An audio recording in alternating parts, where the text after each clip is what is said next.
சிவாய நமக. திருச்சிற்றம்பலம்.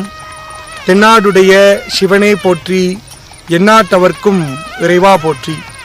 அருள்மிகு அழகுமுலை நாயகி உடனுரை அருள் தரும் அமிர்தகடேஸ்வரர் பொன்னார் திருவடிகளையும், எம்பெருமான் இளையான்குடி மாறநாயனார் அவர் துணைவியார் புனிதவதி அம்மையார் குருவடிகளையும், 63 நாயன்மார்கள் திருவடிகளையும், சைவக்குறவர்கள் சந்தானக்குறவர்கள் திருவடிகளையும், அடியார் பெருமக்கள் திருவடிகளையும் மனம் மெய் மொழிகளால் திசை நோக்கி வணங்குகிறேன்.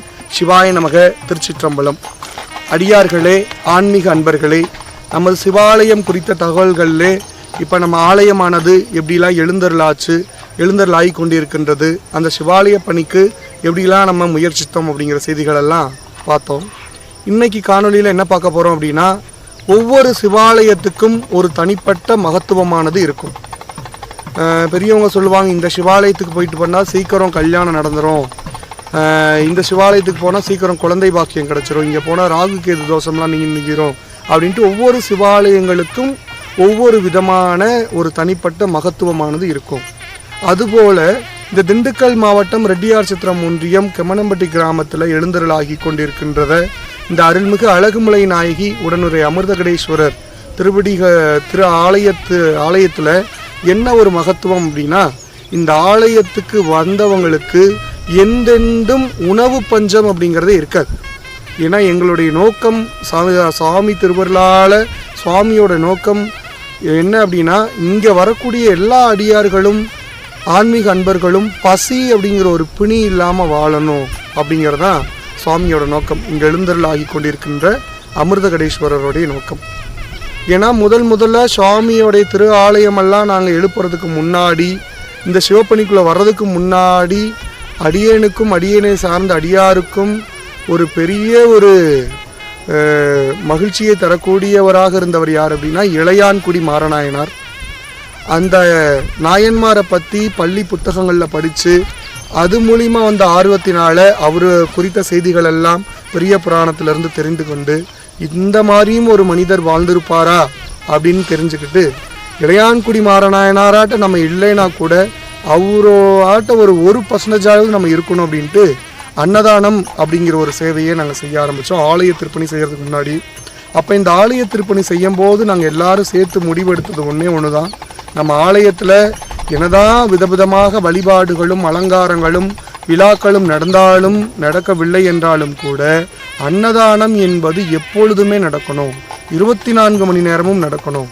நைட்டு 1 மணிக்கு இந்த அமிர்தகடேஸ்வரர் ஆலயத்துக்கு யாராவது வந்தாலும் கூட அவங்களுடைய பசி ஆத்துற அளவுக்கு நம்ம இந்த ஆலயத்தில் சுவாமியோட திருவருளால் நம்ம அதுக்குரிய தேவைகளை ஏற்படுத்தி வைக்கணும் அப்படிங்கிறத தான் நாங்கள் இங்கே சுவாமி இங்கே நோக்கமாக வைத்திருக்கிறேன். அப்போது இந்த ஆலயத்துக்கு அன்னதானத்தை ஏற்படுத்தணும், 24 மணி நேரம் இங்கே அன்னதான சேவை பண்ணணும்.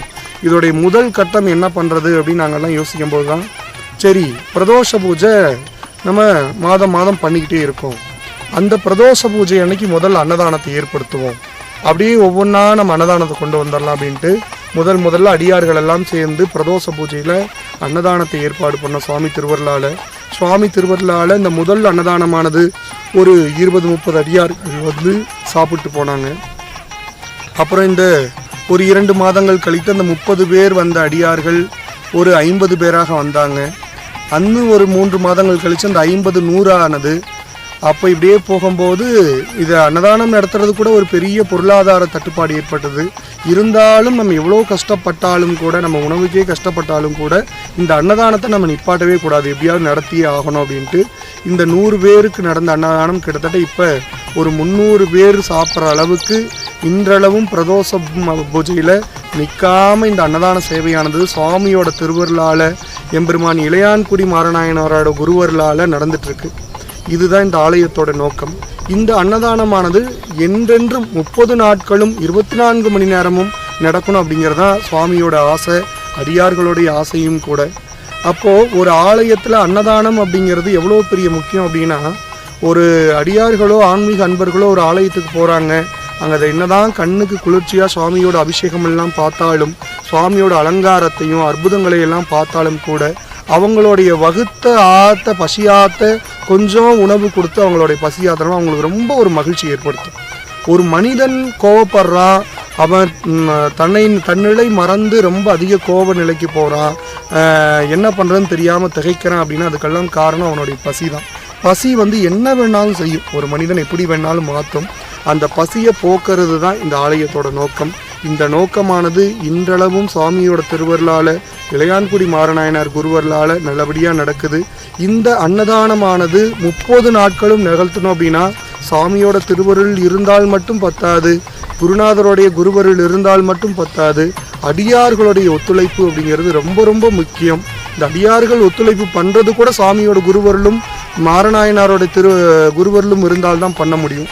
அதனால் இந்த அன்னதான சேவை சிறப்பாக நடத்துவதற்கு உங்களுடைய ஒத்துழைப்பை நீங்கள்லாம் தாருங்கள். இந்த ஆலய திருப்பணி செவ்வனே நடக்கணும். நம்ம கருங்கல்ல கோபுரம் ஏற்றிட்டு சுவாமியும் அம்பாளும் அங்கே இப்போ திருமுருகன் பூண்டியில் ரெடி ஆகிட்டு இருக்காங்க. சுவாமியானவர் அமிர்தகடேஸ்வரர் ஒரு 3.25 அடியிலையும், அம்பாள் அழகுமலை நாயகி 3.25 அடியிலையும் எழுந்தருளாகிட்டு இருக்காங்க.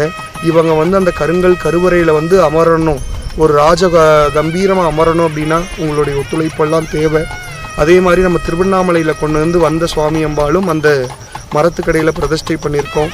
இவங்களுக்கெல்லாம் அந்த கோயில் நல்லபடியாக எழுந்தருளாகணும்னா அடியார்களுடைய ஒத்துழைப்புகள் எல்லாம் தேவை. அதனால் நீங்கள் சுவாமியோட திருப்பணிக்காக உங்களால் முடிந்த உதவிகள் செய்யுங்க. நம்ம சிவப்பணிக்கு கோடி ரூபாய் கொடுக்கணும், லட்ச ரூபாய் கொடுக்கணும், அதெல்லாம் கணக்கே கிடையாது. நம்மளுடைய தகுதிக்கு தகுந்தாப்படி 1 ரூபா கொடுத்தாலும் கூட அது அந்த சிவாலய பணிக்கு போய் சேரும்.